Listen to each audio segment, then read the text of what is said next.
একটা সময় আপনার টাকা থাকবে তো শক্তি থাকবে না, আর এখন শক্তি আছে তো টাকা নেই।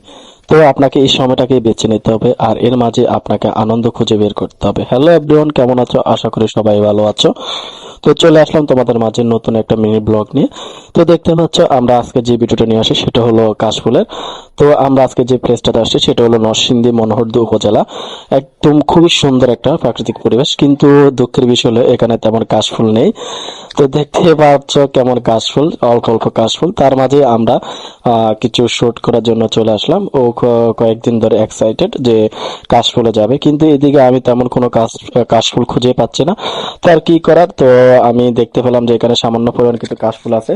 তো আমি এখানে নিয়ে আসলাম, আর এখানে আমি কাশফুলগুলো তুলে ওর হাতে দিয়ে দেব। যার জন্য ওর জন্য কাশফুলগুলো তুলে নিয়ে আসলাম, আর ও খুবই এক্সাইটেড যে আমি কাশফুলগুলো নিয়ে আসলাম। আর ওকে কখনোই আমার এই প্রপোজ করা হয়নি, বিয়ের আগে প্রপোজ করা হয়নি, জাস্ট মুখে সিটি দিয়ে প্রপোজ করা হয়েছে। কিন্তু বিয়ের পরে আজ প্রথম তাকে আমি ফুল দিয়ে প্রপোজ করলাম, আর সেটা থেকে সে ইতিমধ্যে খুবই হতভম্ব। তো যাই হোক, আসলে একটা মেয়ের কাছে এইভাবে প্রপোজ করা আসলে খুবই অনেক কিছু, তারা এতে অনেক খুশি হয়। যার জন্য তাকে একটু আবার নতুন করে একটু প্রপোজ করলাম আর একটু ভালোবাসা দিলাম। আর দেখতে পাচ্ছ সে কেমন খুশি। তো যেটা বলতে নিচ্ছিলাম, এটা এখানে প্রাকৃতিক পরিবেশটা একটা অসাধারণ, কিন্তু কাশফুল খুবই কম। যদি কাশফুল থাকতো তাহলে আরো বেশি ভালো হতো। তো দেখো কত সুন্দর একটা বিকেল, আর এই বিকেলের মাঝে আমরা চলে আসলাম এখানে ঘুরতে।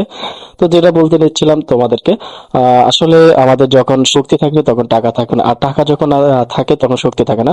যেমনটা এখন আমাদের আমাদের খুবই অল্প সংখ্যক টাকা, কিন্তু আমাদের খুবই ইচ্ছে আমরা ঘুরবো, যার জন্য আমরা ঘোরার চেষ্টা খুবই সর্বোচ্চ চেষ্টা করি আমাদের ঘোরার, ওকে নিয়ে একটু ঘুরতে যাওয়া। হয়তো একসময় আমাদের অনেক টাকা থাকবে কিন্তু এই শক্তিটা থাকবে না, যার জন্য ওকে নিয়ে একটু ঘুরতে চলে আসলাম। তো দেখো বিকেলটা এত সুন্দর একটা বিকেল ছিল। ও দেখো কতটা এক্সাইটেড হলে এমন করতে পারে, একদম বাচ্চা মেয়েদের মতো করতেছে। আসলে এটা দেখে অনেক ভালোই লাগে।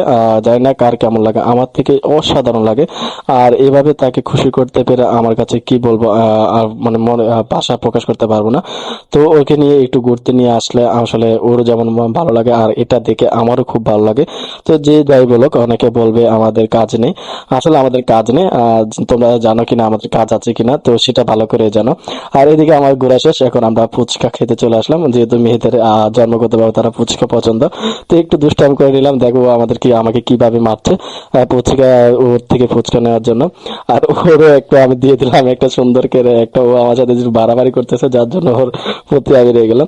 তো আমার ফুচকা খাওয়া শেষ, এখন যে এখন কি কিনবে, কিছু জিনিস কিনবে, কারণ ও মারের দোকানের সামনে দিয়ে গেছে, তার মানে তাকে কিছু কিনতে হবে।